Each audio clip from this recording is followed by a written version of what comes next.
Mutton marinate করব। কি দিচ্ছি বলে দিচ্ছি। গোলমরিচ, পেঁয়াজ কুচি, জিঞ্জার গার্লিক পেস্ট, নুন, আর ইয়েস নট টু ফরগেট দই, আর একটু দেব সর্ষের তেল। মাটন রান্না করব আর আলু থাকবে না তা তো হয় না।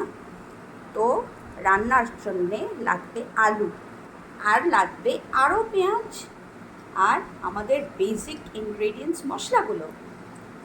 Let's see how it turns out.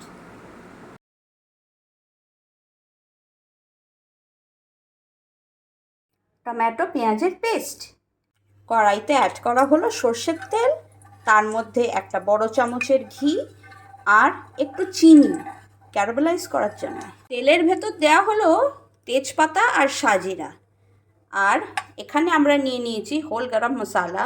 এটাকে এবার থেতো করা হবে হামানদিস্তাতে। আমাদের অ্যাড হয়ে গেল টমেটো পেস্টটা। দেখতে থাকো শুধু কি হয়। ধনে, কাশ্মীরি মির্চ আর অল্প হলুদ অ্যাড করা হলো, আর তার সাথে মাটনটাও অ্যাড করে দেওয়া হলো। এবার মিক্স মিক্স মিক্স মিক্স, দেখা যাক কি হয়। বাটি ধোয়া জলটাও দিয়ে দিলাম ম্যারিনেটেড মাটনের। এবার একটু ফুটছে, লেট দিস কুক। আরও দেখাচ্ছি, this is the final look.